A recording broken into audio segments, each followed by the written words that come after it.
What is up, fellas? PS delivers here. Hopefully, all is well this week. Matchup against the Fighting Illini. Fighting Illini? I can't pronounce it. I don't know why. Brad Nessler and company, Lee Corso, Kirk Herbstreit, and here on the road against Illinois. Right here, Juice Williams, Rashard Mendenhall. Rashard Mendenhall didn't end up going to the NFL like he did in real life. Here in this second season, the sophomore season for B.J. Simmons. Looking at the standings right there. Ohio State next week. I can't emphasize that enough. Ohio State next week. Number one team in the country, Chris Beanie Wells. Next week. In what should be an amazing matchup. On paper, though. Because when you think about it, this offense has not been good. I mean, the running game has been solid, but for the most part, we've been heavy favorites. When you're heavy favorites, it's pretty easy to set up a good running game because we have enough attempts to do that. But what's going to happen in this game? Setting up for another one of the heavy favorite games. Number 6 in the country, Iowa. On the road in Champaign, Illinois. And then Juice Williams to start the game off. Then Rashard Mendenhall with a beautiful run as well. And then a fumble. And this is the most fucked up play I've ever seen in NCAA history. I've seen tip drills.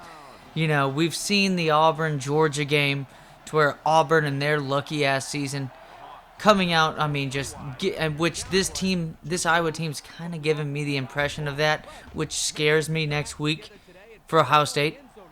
But to think of a touchdown like that, the momentum has to be crazy. Because not only you're sitting there with the momentum against you, you're also dealing with the fact that you had a fumble on the offensive side of the ball by Mr. Rashard Mendenhall, a rarity in itself. Taken to, and it looks right there, Indiana, the team we just beat, just upset Michigan, a 6-1 Indiana team. So that win's starting to look a little bit better. When you look at the BCS standings and everything like that, everything's going to pan out. So Michigan doesn't get upset by Appalachian State. That was last year. But there you go. Getting a sack, just our luck. Force a fumble against Rashard Mendenhall, a rarity, like I said. Fortunately enough, get a first down on this one. But when you think about it, now wide receiver number 9, I always talk about that dude. Basically, now, what? And then an interception. So this game's just gone to shit. This is starting to set up to be a huge trap game. It's not going well. My spirits are complete crap. Momentum's obviously on their side. They're getting highlights like this. I don't know why BJ overthrew the ball like that. I didn't go up on the thumbstick on that play at all. And wide receiver, usually 80 sets up better than that. And then bam, Juice Williams hits us up with an option play, an option keeper play. Decided to keep it, didn't need to pitch it on the outside. Seemed like it was read well considering the cornerback was going to the outside. I tried to get it like that, pretty much because I thought it was inevitable if Rashard Mendenhall catches that, then bam. But fortunately, get ourselves a blocked field goal. This is really starting to set up to be a trap game. Some scary shit. Now, down 13-0. Thank God not 14-0. But, like I said, I've been hinting at this team for a long time. Fortunately enough, impact player, does impact player type shit, gets her team back on the board. Well, not back on the board, gets our team on the board. 7-13. Hopes are looking good. Defense doesn't look all too great. Like I said, defense has looked way better at home. Makes sense, especially with the home field advantage that we get. Beautiful catch right here by the impact player. This guy's on. Wide receiver number 80 hasn't really been much in this game. You're kind of seeing that. I think, he had 300 yards that one game or something like that. I don't know. But just doesn't look like to be a wide receiver number 80 game. He's getting chased everywhere. B.J. Simmons, thank God for the athleticism. The stamina is there. Even the injury has been improved for this man. And then here we go, kicking the field goal. It's a miss. It is a miss. Hey, Mr. Hawkeye right there. There's no other, way to put it. This game has been complete shit to start off. Like I said, offense was hinting at being a huge weakness for this team. And considering that, I'm nervous at this point. I mean, nice run right there, but you can't necessarily rely on the run at this point. What beautiful dump pass right there. No fumble. Wide receiver 9.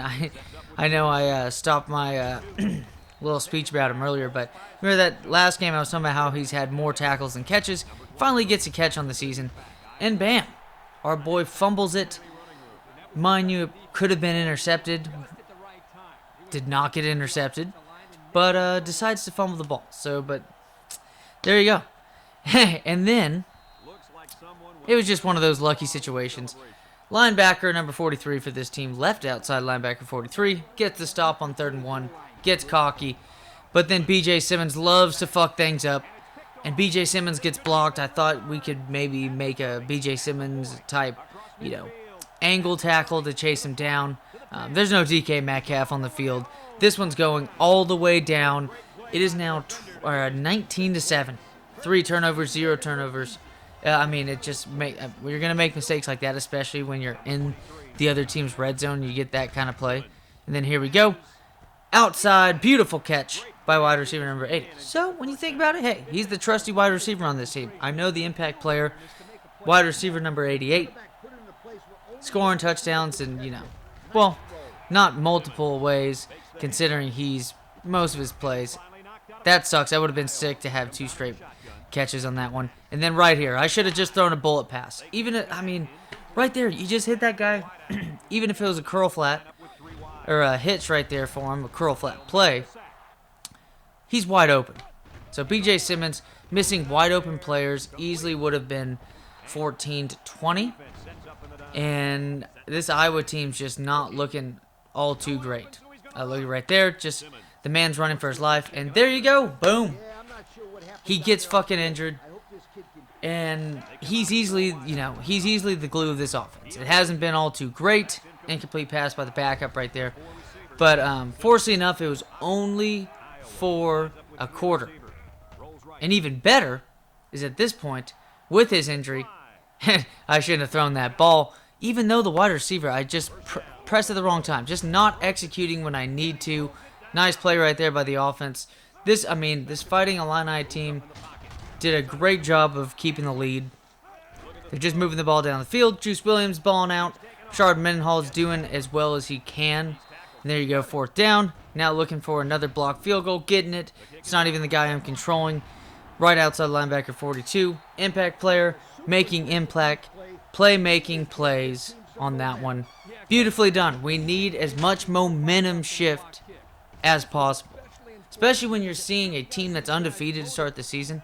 No hiccups.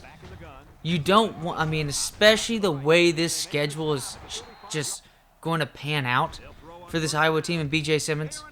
You need, great play right there by the cornerback number 36. But you need to win all of these games. I can't stress it enough. This has now become the most important game so far this season. And it's not going to end up becoming the most important game so far this season. Because technically we had to play the number 1 team in the country in Ohio State. Then you play Wisconsin. And then Penn State on the road. It's a toss-up to think if they can at least get 1 or 2 wins out of that. Ohio State's going to be a bitch. But fortunately enough, it's a home game. But again, I'm just talking about these tough teams, and while I'm saying that, it's also kind of bearing the lead as to why this game's getting overlooked. We overlooked this game going into this game. Offense was struggling. Defense wasn't showing consistency on the road. We saw it against a good Indiana team. Playing this, Illinois team way, way worse than we played Indiana. Mind you, Indiana had themselves in the position of, nice play right there. Wide receiver, we need as many plays as possible.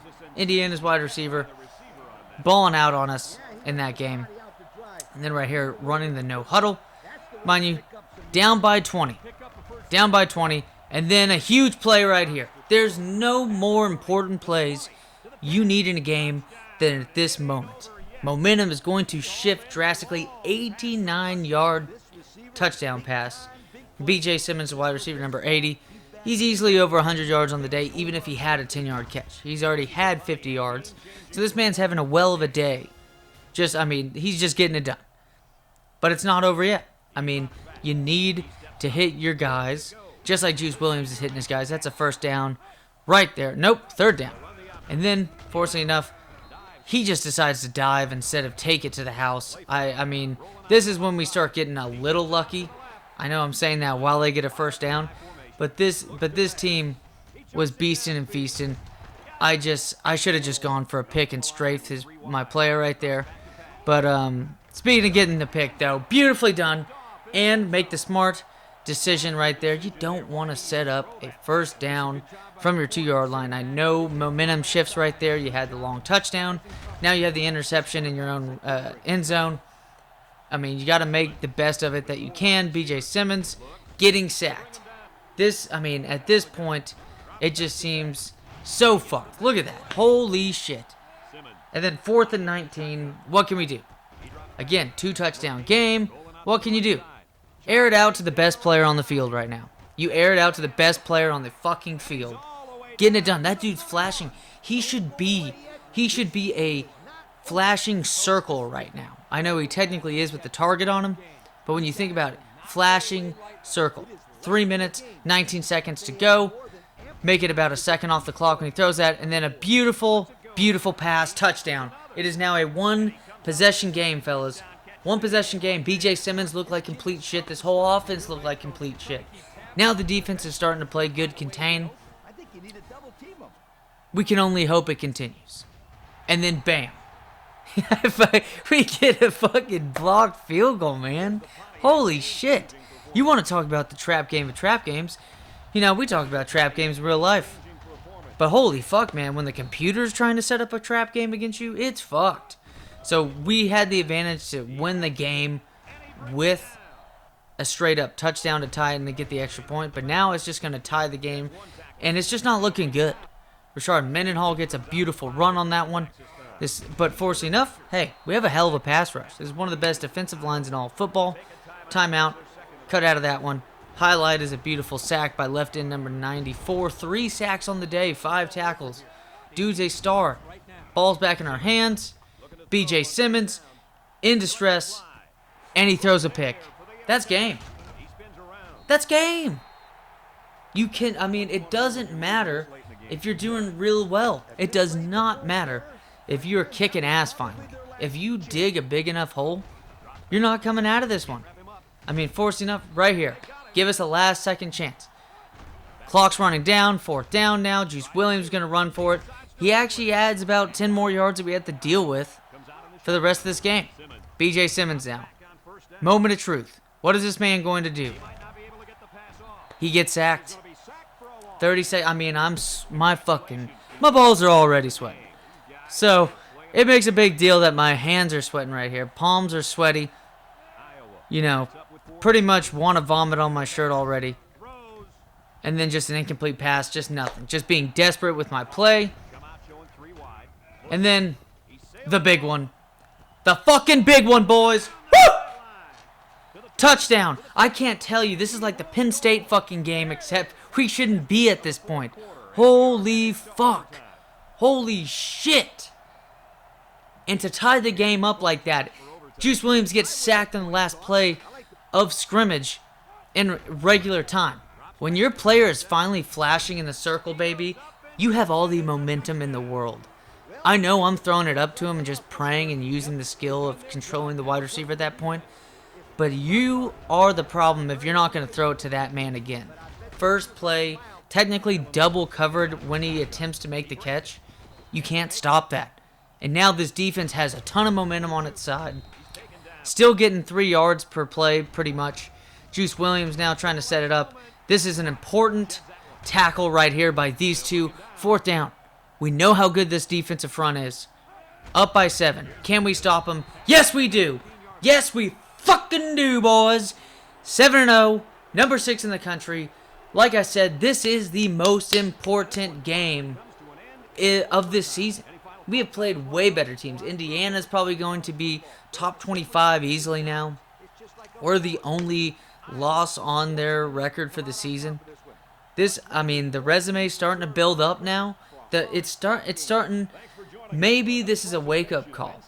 Maybe this is a wake up call, because when you think about it, this team was just slagging along, 402 passing yards. If you want to give anybody a momentum boost, a confidence boost, maybe it's technically the best player on your team, at least on the offensive side, B.J. Simmons, sophomore quarterback for this team, true sophomore. I know it's a weird term to say, but what a comeback. That is one of the craziest, can't even say craziest halves, probably craziest three quarters, just considering how nervous it is to be coming back like that, knowing that you have to be careful to an extent, and maybe I was a little too careful at the beginning of the deficit, to where you're dealing with a ton of pressure. They know you're going to pass the ball for the most part.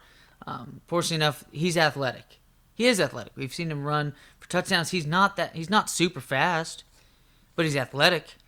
So he's able to chase away. But there you go. That's why I subconsciously said that.